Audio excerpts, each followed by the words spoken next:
जो लोग दावा करते हैं कि गांधी जी ने कहा था कि गुजरात राज्य में शराब बैन होनी चाहिए, उनसे यह विनम्र निवेदन है कि वे मुझे व्हाट्सएप पर गांधी जी ने ये कब कहा था इसका सबूत और तारीख भेजें। अगर उनका सबूत सही निकला तो उन्हें मेरी तरफ से 21,000 रुपये का इनाम दे दिया जाएगा, और अगर सबूत गलत निकला तो उस व्यक्ति को मुख्यमंत्री राहत कोष में 21,000 जमा करने होंगे। वे गांधीवादी इस चैलेंज को स्वीकार करते हैं, वे इसमें शामिल हों। નમસ્તે, હું અતુલ દવે। ગુજરાતની દારૂબંધીની જ્યારે પણ વાત નીકળે ત્યારે અમુક લોકો એક જ કેસેટ વગાડે છે કે ભાઈ આ ગાંધીનું ગુજરાત છે એટલે અહીંયા દારૂબંધી હોવી જોઈએ। હવે આ જે લોકો છાસવારે ગાંધીનું ગુજરાત કરે છે એ લોકોને મારે આજે એક સરસ મોકો આપવો છે કે એ લોકો એવું સાબિત કરી આપે કે ગાંધીજીએ એવું કીધું હતું કે ગુજરાત રાજ્યમાં દારૂબંધી કરવી। જે લોકો એવું કહે છે કે ભાઈ આ ગાંધીનું ગુજરાત છે તો એ લોકો પાસે એવું પ્રમાણ ચોક્કસ હશે કે ભાઈ ગાંધીજીએ એવું કીધું હતું કે ગુજરાત રાજ્યમાં દારૂબંધી કરવી। તો જે લોકો પાસે આનું પ્રમાણ હોય કે કઈ તારીખે ગાંધીજી એવું કીધું હતું કે ગુજરાતમાં દારૂબંધી કરો એનું પ્રમાણ તારીખ સાથેનું જે વ્યક્તિ મને વોટ્સઅપ ઉપર મોકલી આપશે એ વ્યક્તિને હું 21,000 રૂપિયાનું ઇનામ આપીશ।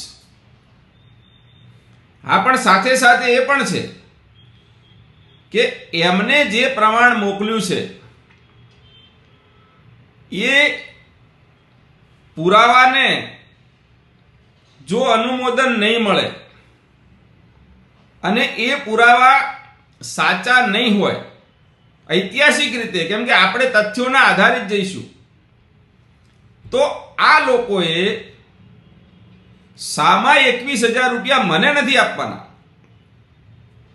જો એમનો પુરાવો સાચો હશે તો હું 21,000 રૂપિયા એમને ગૂગલ પે થી મોકલી આપીશ, પણ જો એમનો પુરાવો ખોટો હશે તો એ વ્યક્તિએ 21,000 રૂપિયા મુખ્યમંત્રી રાહત ફંડ ગુજરાતમાં જમા કરાવવાના રહેશે।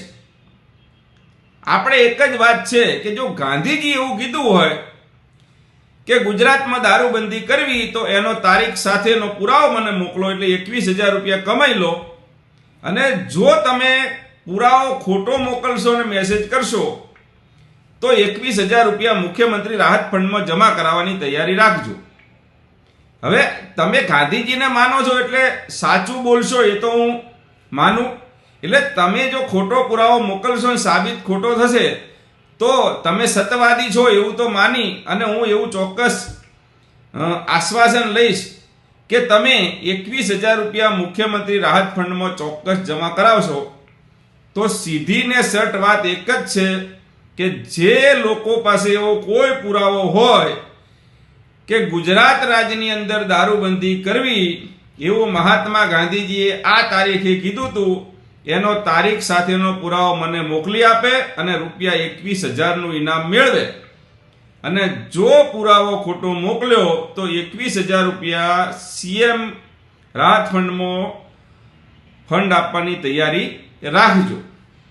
તો આવો ત્યારે આપણે આજે આ વાત ઉપર પૂર્ણ વિરામ મૂકી દઈએ કે ભાઈ ખરેખર ગાંધીજીએ એવું કીધું હતું ખરું કે ગુજરાતમાં દારૂબંધી કરો, કે પછી ફક્ત ગાંધીજીના નામે આ લોકો છાસવારે કારણ વગરની વાતો કરી રહ્યા છે અને દારૂબંધીમાં ગાંધીજીનું નામ ખોટે ખોટું વટાવી રહ્યા છે। જય ગુજરાત।